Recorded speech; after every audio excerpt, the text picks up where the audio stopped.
Hello everyone, welcome to our news analysis presented by Bajirao IAS Academy. I'm Surya. Today is 25th January 2026 Sunday, and today we'll be discussing some important topics which are covered in Hindu and Indian Express newspapers.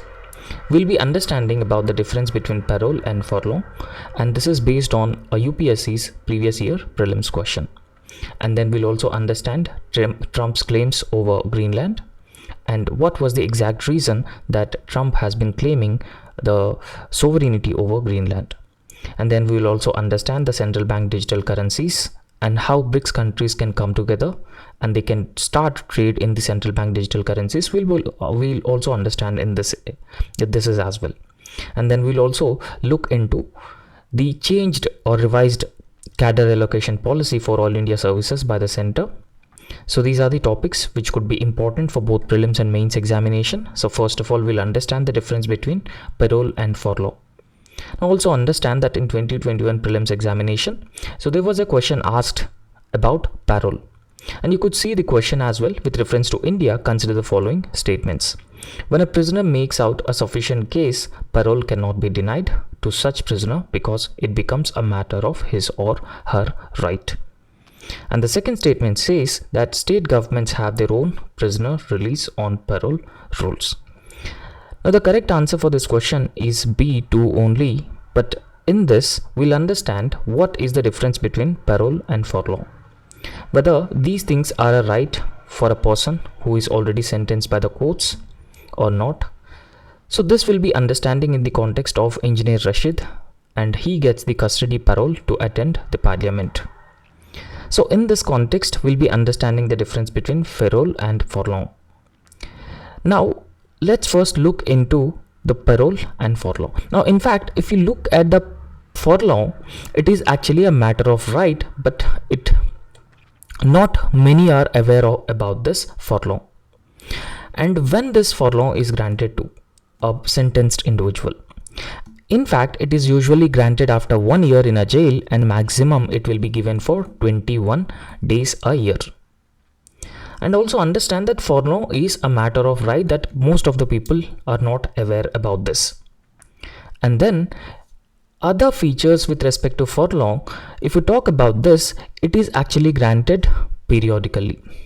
As I have already told you that 21 days a year furlough is granted to a person. So therefore, it is granted periodically, but can be denied if there is a sufficient reason. There might be some reasons. Based on those reasons, the furlough can be denied by the courts. Now, in fact, what could be the reasons? So any reason that could go against the larger interest of the society. So that could be the interest. And then the period of furlough is treated as remission of sentence. Now we'll also understand what exactly is the meaning of remission of a sentence. Now in fact, remission is one of the pardoning powers of both president and governor. So we have to understand the definition of remission, commutation, pardon, reprieve and respite. So we'll understand them as well. Right. So therefore, furlough is a part of a remission of a sentence of a convicted individual. However, no reasons have to be cited for granting a furlough by the sentenced individual. However, the purpose is to enable the prisoner to retain family associations, keep up ties with the society and avoid ill effects of a continuous prison life. So because of all these reasons, furlough as a matter of right is granted to a citizen 21 days a year. But what exactly is the meaning of parole? So understand that parole is not a matter of right for the citizen like furlough. Because furlough is a matter of right for the citizens, but parole is not a matter of right. Now, in fact, the competent authority, which might be the court, may deny granting parole to a convicted individual. If there are valid grounds, if the competent authority has satisfied that there is no need to grant parole to an already convicted individual, then the competent authority may deny giving parole to a person. And there is a sufficient reason that it may go against the larger interest of the society, then also parole will not be given. However, the grant of parole does not disqualify a prisoner from right to furlong. So that means a grant of subsequent parole and furlong are subjected to police report on the convict's conduct in the prison. So however, the period spent on parole is not counted as a remission of sentence. Maximum 90 days a year a parole can be granted. However, the reasons for granting parole have to be specified by the jail authorities. Now you could also see the differences between furlong and parole for a convicted individual. Now, as I have already told you that furlong is a matter of right for the prisoners, but parole is not a matter of right for the prisoners. The competent authority may deny granting parole to a convicted individual. Now, in fact, furlong is only for those who are in the long-term imprisonment. However, parole is for those people who are in the short-term imprisonment. And in fact, sentence continue with the period to furlong and not included in the sentence period. However, if we talk about the furlong, it is granted by DIG of prisons. However, parole is granted by divisional commissioner. Right. Now, in this context, the number is actually restricted. However, parole, no limitation on the number of times a convict can get a parole. So these are the basic differences between furlong and a parole. Now let's understand the pardoning powers of the president and the governor. Because with respect to furlong, the furlong period can be considered as part of remission. So we'll understand what exactly is the meaning of the remission. So remission is one of the pardoning powers of the governor and the president. Remission actually means reducing the period of sentence. However, Indian Constitution Article 72 and Article 161 of the Indian Constitution, they are talking about the pardoning powers of the president, and 161 is talking about the pardoning powers of the governor. Under the pardoning powers of both president and governor, they can actually have the powers over pardon, right? Commutation, remission, respite, and reprieve. So these are the pardoning powers of both president and governor. So they are actually being governed under 72, Article 72 of the Constitution, as well as Article 161 of the Constitution. So however, what exactly is the meaning of pardon? The meaning of pardon is a convicted individual would be completely absolved from the all charges against him, right? So even a convicted individual, the conviction is a death penalty. If president grants him death penalty, then the convicted individual would be free from the charges. He would be no longer given this death penalty. However, it will not just applicable for the death penalty or capital punishment. It will be applicable for any other punishment. Completely making a convicted individual free of charges is what is called as pardon. Understand that governor can also grant pardon under Article 161 of the Indian Constitution, but governor's pardoning powers are restricted here. So restricted in the sense that governor can actually pardon only governor cannot pardon a death sentence. They cannot pardon a death sentence, right? So therefore this difference that we should understand. But on the other hand, president can actually pardon the death sentence, and governors pardoning powers are with respect to the state executive power. However, president's pardoning powers are with respect to union's executive power. Union's executive power. And we should also understand the other thing, that governor don't have the pardoning powers with respect to the court martial punishments.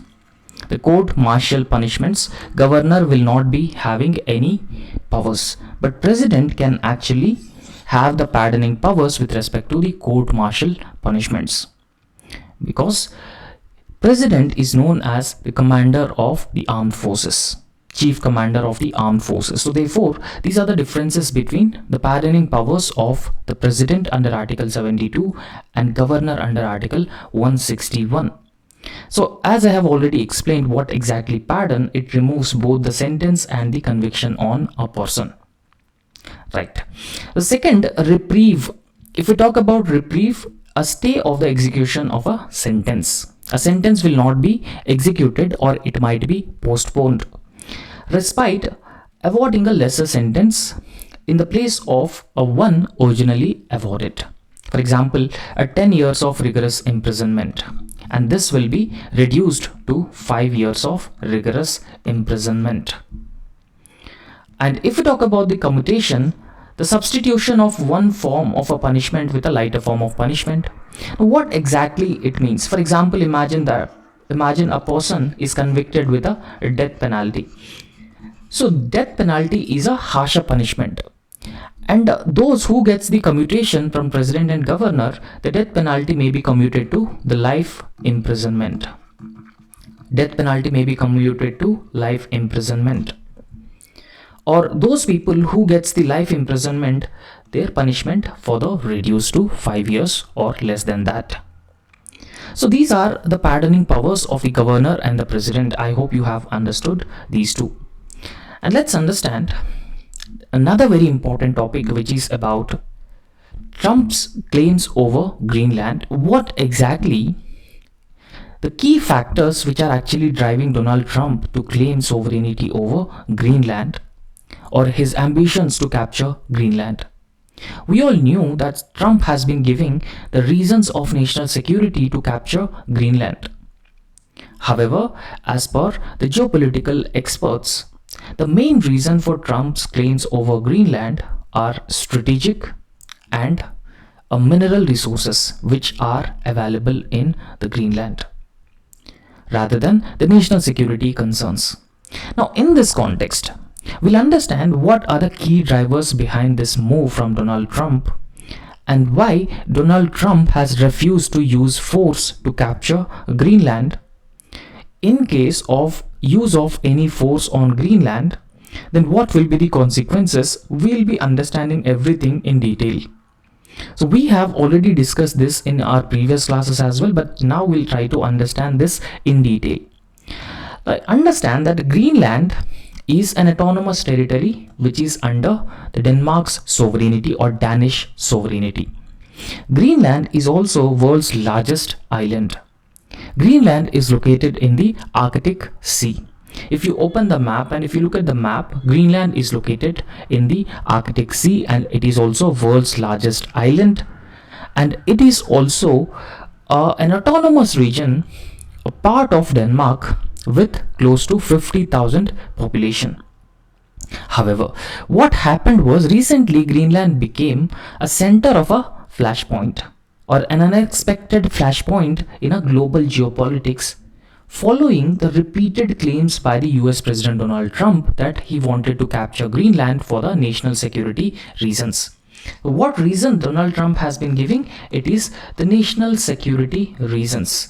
Greenland is very important for US national security. This is the reason that he has been giving. However, Donald Trump in his first term also, he raised this Greenland issue. But now during his second term, he revived this demand forcefully, and he is also making moves to forcefully capture Greenland. So therefore, in this context, it has actually raised some serious concerns about the territorial integrity of Greenland, the economic coercion by US. Like US has already imposed 25% tariffs on those countries which are actually not accepting or not agreeing with Trump moves to capture Greenland. And in fact, if Trump makes such threats, of course it violates the rules-based international order. Rules-based international order.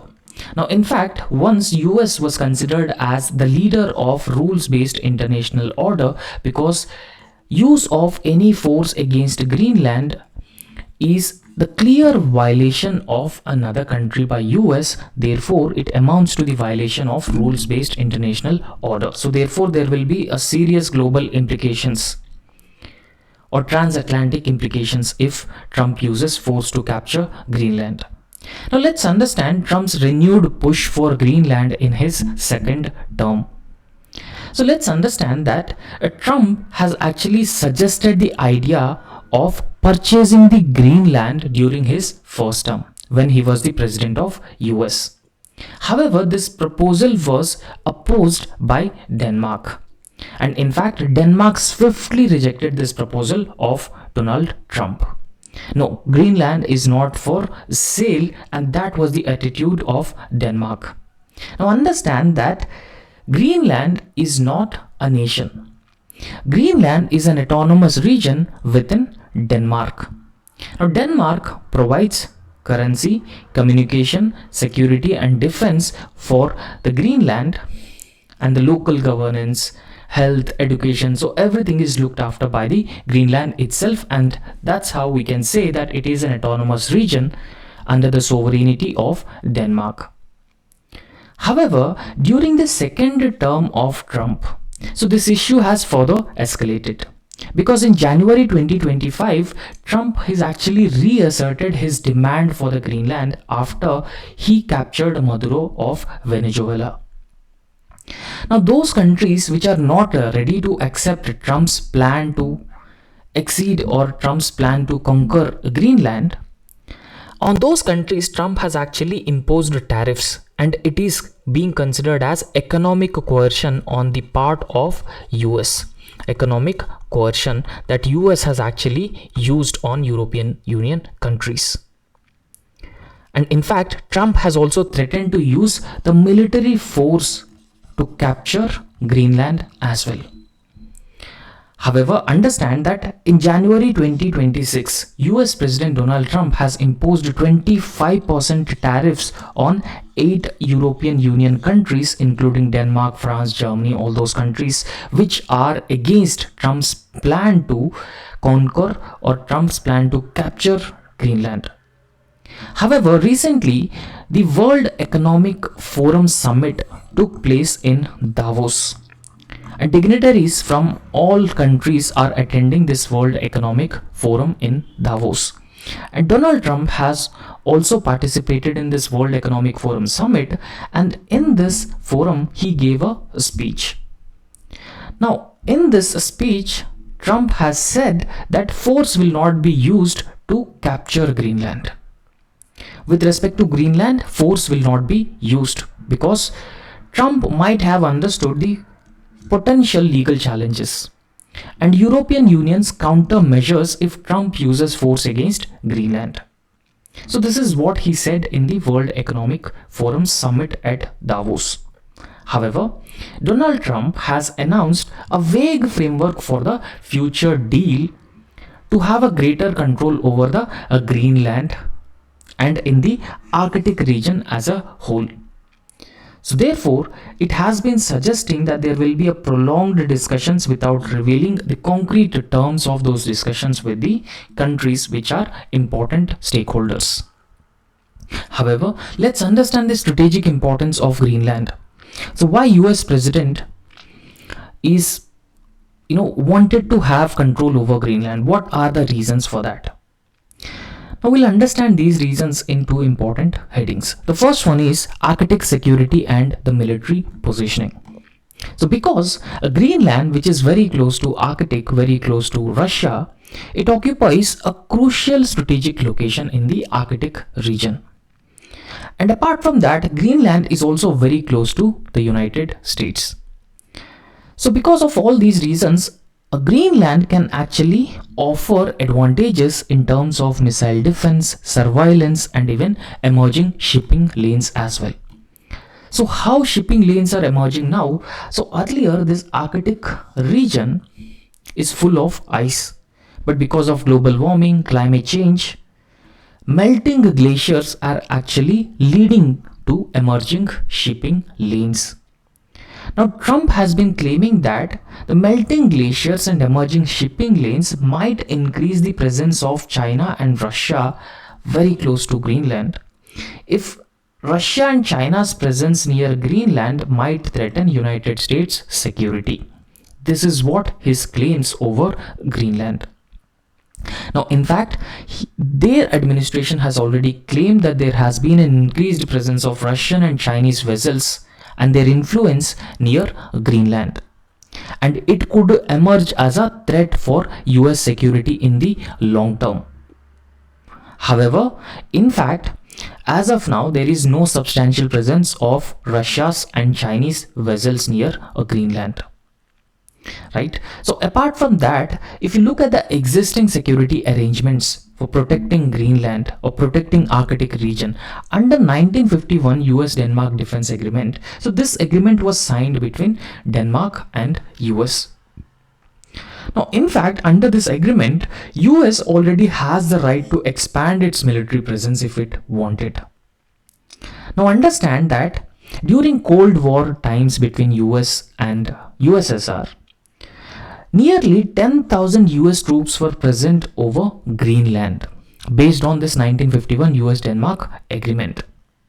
But after the fall of Soviet Union, currently the total strength of US forces stands at around 200 forces only. So therefore, it has been raising questions about the need for sovereignty to ensure security.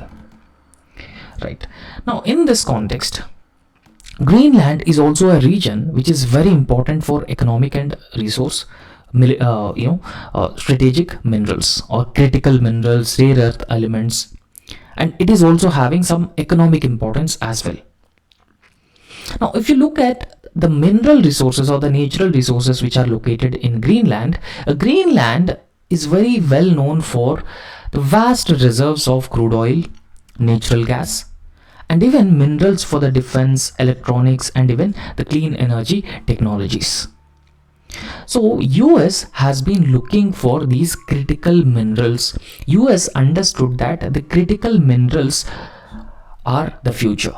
Those countries who control critical mineral, they will have the future. So US understood this better.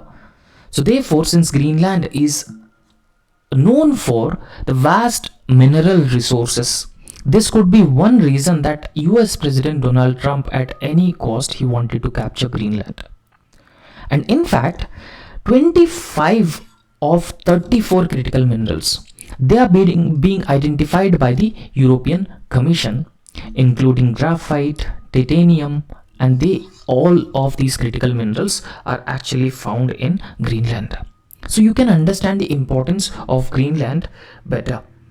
And then we'll also understand the strategic resources competition. So if we talk about the strategic resources competition, these resources actually make Greenland a key asset in the global competition.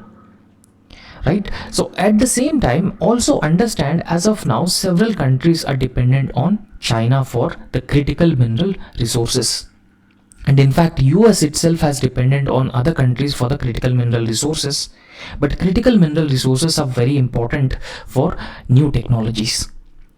So therefore, these resources actually make Greenland a key asset for the global competition, over supply chain resilience, and even the technological dominance as well. So therefore, US remarks over Greenland not just driven by the security alone, but the key drivers are the strategic reasons and the mineral resources of Greenland. However, it will have a serious implications if Trump go ahead and captures Greenland. Right? So in fact, NATO, Denmark is part of a NATO. Denmark is an ally of US. It amounts to US betraying its own friends. And apart from that, it further leads to the European Union countries may started to strengthen their relationship with China and Russia as well in future. So understand one thing, that US is once considered as the leader of rules-based international order. And in fact, US is also a country which lectures other countries about the sovereignty and territorial integrity, and every country must respect the sovereignty and territorial integrity of other countries. However, if US captures Greenland, then US violates the rules-based international order and at the same time violation of sovereignty and territorial integrity of other countries as well. So these could be the serious consequences. Right, now let's understand another very important topic, which is about the BRICS countries. If they start trade among themselves through central bank digital currencies. So we'll understand what exactly is a central bank digital currencies and what is this BRICS grouping and when it was formed. Now understand that BRICS is originally a group of 4 countries, and later it was joined by South Africa to become BRICS grouping. So BRICS was first formed in the year 2006 and first meeting was held in 2009, and later it became a BRICS. Now before 2024, BRICS member countries including Brazil, Russia, India, China and South Africa. But in 2024, 5 more countries became part of this BRICS grouping. What are those 5 countries which became part of this BRICS grouping? Now, Iran joined BRICS, Saudi Arabia joined BRICS, United Arab Emirates, Egypt, Ethiopia. So these 5 countries joined BRICS. And in 2025 January, Indonesia also became part of the BRICS grouping. So total there are 11 countries, and in future BRICS will be further expanded, and this expanded BRICS is known as BRICS plus grouping. Understand that BRICS plus grouping is challenging the Western-led international order, the Western-led domination. Now we also should understand that the dominance of dollar in the as international currency.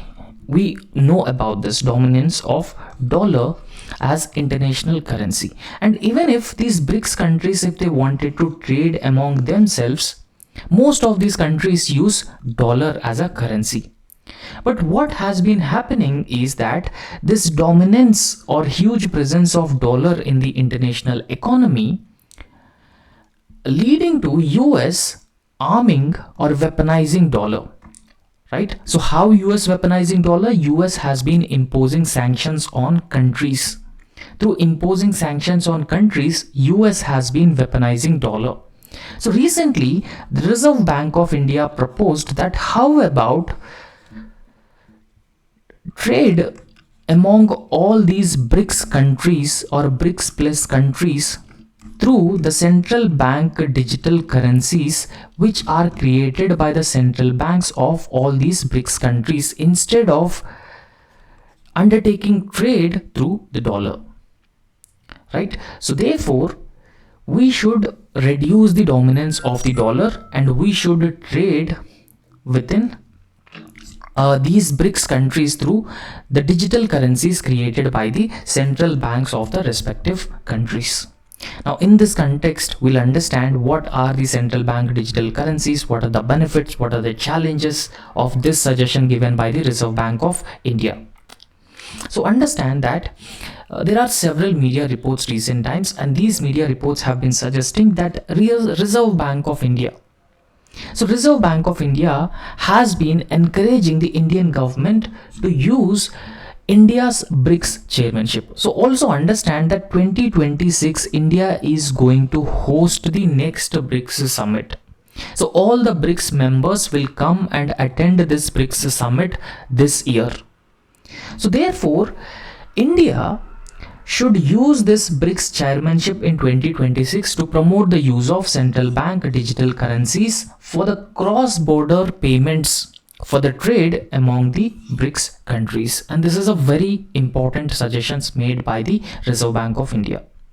However, this proposal from the RBI has not officially announced it yet, but even though it is not officially announced, it has been giving signals that India's growing interest in leveraging digital currencies, and the leveraging digital currencies or increased use of digital currencies will enhance the transparency, and it increases the efficiency, and it also results in financial sovereignty in the international transactions. How financial sovereignty? Because once we started using central bank digital currencies, we'll reduce our dependence on the dollar. It might result in the greater transparency in the sense that there will be less corruption, less money laundering, and less financing of money for the illicit activities, and it will further result in the more efficiency and better trade. So this is what RBI has been suggesting with respect to the central bank digital currencies. Now in this context, so let's understand the RBI's proposal for the BRICS. As we have already understood that RBI has written to the Ministry of Finance suggesting that India must use its chairmanship or its presidency of 2026 BRICS Summit to push for a shared central bank digital currency based payment system among all the BRICS countries. Right. So understand that this system would actually cover the founding members of the BRICS, which are 5 members. And apart from that, the newer members which actually joined and part of this BRICS grouping, and any other country in future if it part of the BRICS grouping. So this central bank digital currency based payment system would also cover those countries as well. Right. Now in fact, it would help create a multi-nation digital payments network across the BRICS countries. It will further enhance the trade among these BRICS countries, and it would help protect the trade among these countries from the sanctions by countries like US. Now in fact, if this framework is implemented, such a framework would allow the member countries to settle the cross-border trade directly using their respective central bank digital currencies. So therefore, it will reduce the dependence on existing international payment systems, and these international payment systems are dominated by the US dollar. Now in this context, what exactly is central bank digital currency in India's context? Now in fact, a proposal was introduced in the budget 22-23. So as per the proposal, the Reserve Bank of India is going to introduce the digital rupee using the blockchain and other technologies starting from 2022 to 23.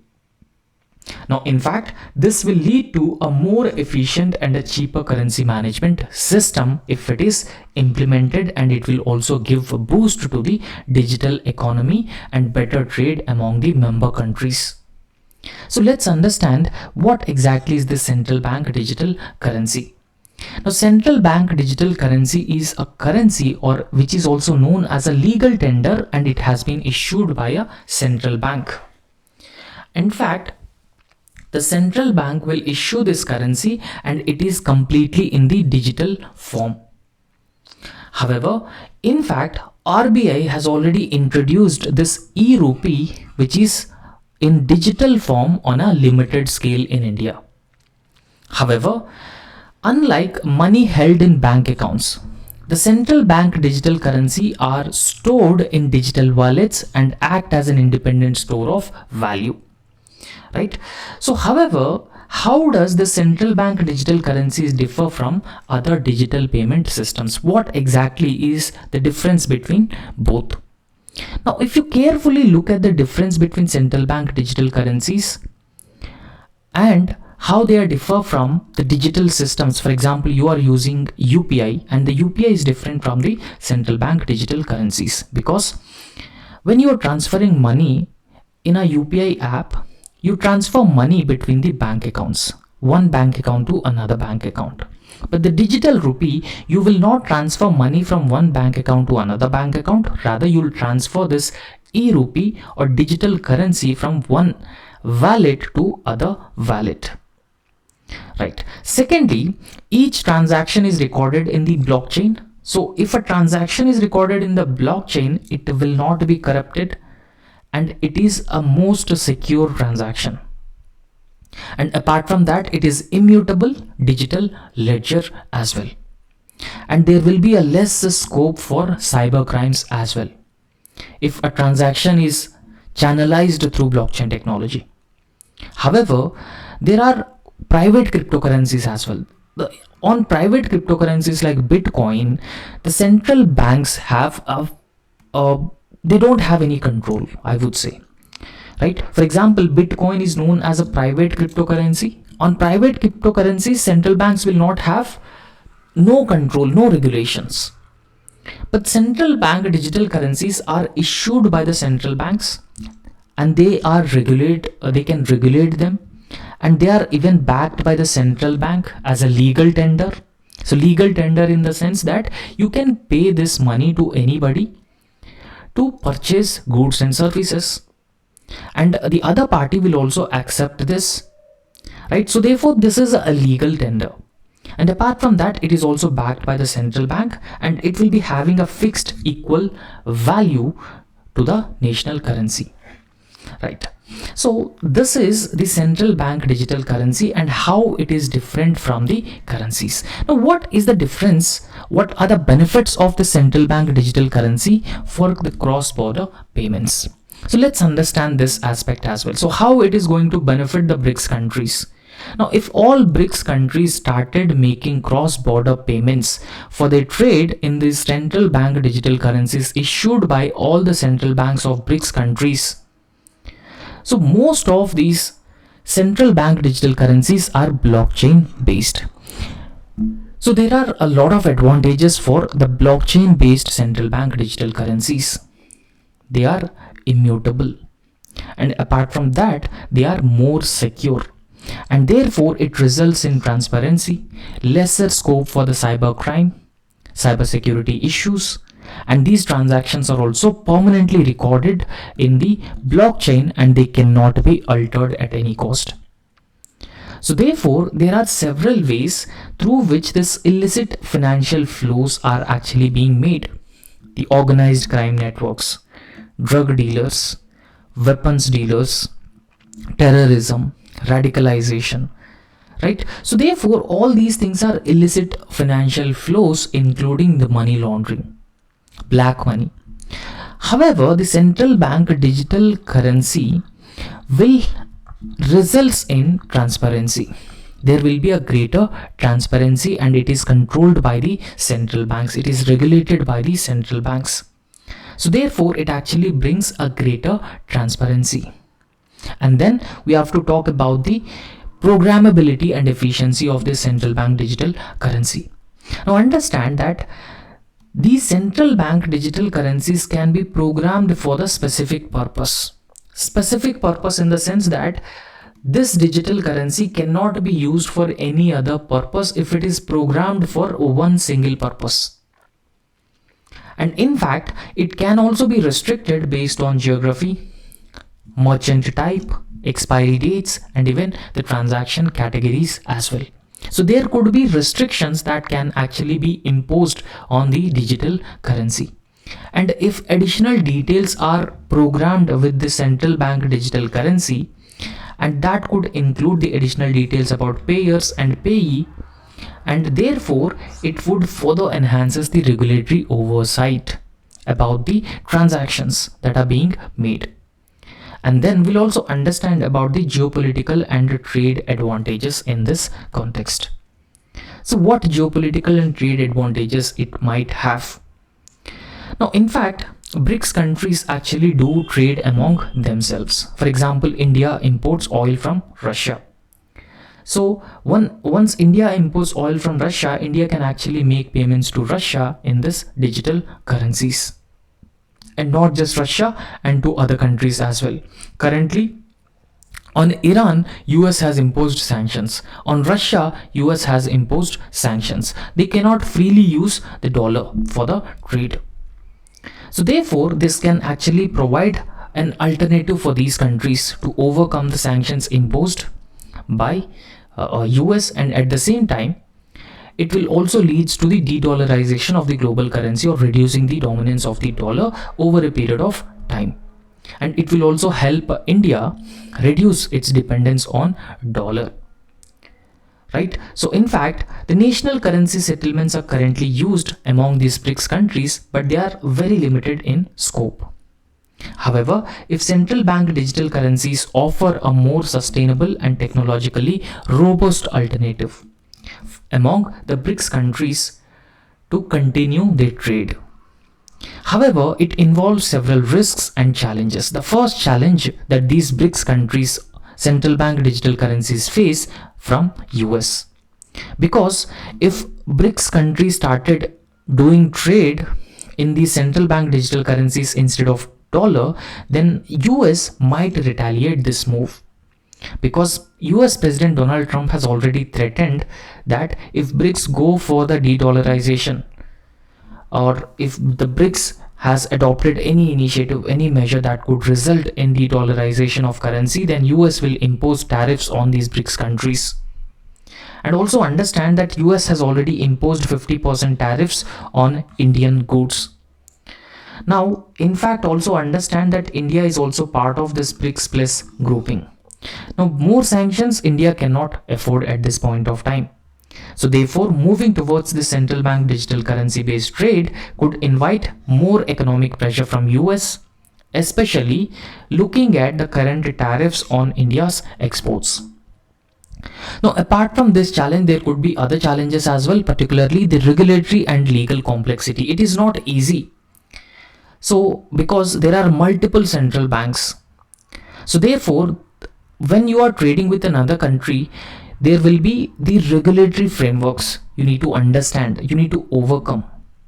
You need to comply with these regulatory framework, and you need to coordinate with all these legal and other regulatory frameworks of the respective countries. So it will take some time, right? So even if the BRICS countries have decided to trade among themselves through the central bank digital currencies, they can do it, but it will take some time because it is not easy to coordinate legal and regulatory frameworks among themselves, right? So I hope you have understood this topic. And another very important topic is Center has revised the cadre allocation policy for All India services. So earlier there were zones, but this zone based system has replaced with the groups. Now earlier there were 5 zones, and these 5 zones are now reduced to 4 groups. Now understand that this cadre based allocation, cadre is actually a state which is allocated after a person selected in UPSC civil services examination, and he gets a rank. If he's selected for the All India services, then the center will give him the cadre. Cadre is actually the state. So therefore, UPSC Cadre Allocation Policy 2026, it has been released recently by the Department of Personal Training under Ministry of Personal Public Grievances and Pensions on 23rd January 2026. Right now, in fact, this cadre based allocation specifically applies for All India Services officers. Currently, we have 3 All India services, which is Indian Administrative Service, Indian Police Service, and Indian Forest Service. The cadre allocation policy 2026 will be applicable for the 3 All India services. Now, in fact, the recruitment for these 3 All India services will be done through the Indian Civil Services examination conducted by UPSC. Now, the central government, after consultation with the respective state governments, revised the cadre allocation policy for these All India services. Now, what is this UPSC cadre allocation policy? Now, in fact, if we talk about the cadre allocation policy, it is actually a framework. Under this framework, the candidates who are selected for All India services, IAS, IPS, and Indian Forest Service, they are actually assigned a particular state cadre or a joint cadre. The responsibility is with the Department of Personnel to allocate the cadres for the people who successfully cleared the All India services, or they have successfully selected for All India services. Now, in fact, the allocation is done after the final result of the UPSC Civil Services examination and before the commencement of the training for the candidates. Now, you could see here earlier there were 5 zones: Zone 1, Zone 2, Zone 3, Zone 4, and Zone 5. Right? So it actually follows a cycle system. But these 5 zones are actually regrouped into 4 groups, right? And these 4 groups are actually arranged in an alphabetical order. Now, if you look at this, a grouping of states cadres under the UPSC cadre allocation policy of 2026. Under this UPSC cadre allocation policy 2026, all state cadres and joint cadres, they are arranged in an alphabetical order, and they are also systematically divided into 4 distinct groups as well. So once they are arranged in an alphabetical order and they are divided into 4 distinct groups. Now, in fact, the groups will help ensuring the balanced cadre distribution and smooth implementation of insider and outsider principle. Now, who is an insider? So insider are those people who gets the home state cadre. So home state cadre. For example, imagine that a person who gets rank 6. So he belongs to UP. And this person home cadre is UP. So this person is from UP and his home cadre is UP. So if this person rank 6 gets his UP cadre, so he is known as insider. However, if this person gets another cadre, another state cadre, which is Bihar cadre, he is known as outsider. The very same person in Bihar, he is an outsider, but if he gets the home cadre, he is known as the insider. So therefore, this new groups will help in smooth implementation of this insider and outsider policy. And at the same time, the objective is achieving national integration and also encouraging the candidates who are actually selected for All India services ready to serve in different state cadres, not just the home cadres as well. However, also understand the priority will be given for those individuals who gets the good rank, and also persons who are from scheduled caste, scheduled tribes, other backward classes, and persons who are also with disabilities. So they have to give their prioritized cadres. The priority will depend on all these factors, right? So this is the new cadre allocation policy that has been announced by Department of Personnel recently. So that's all for today, and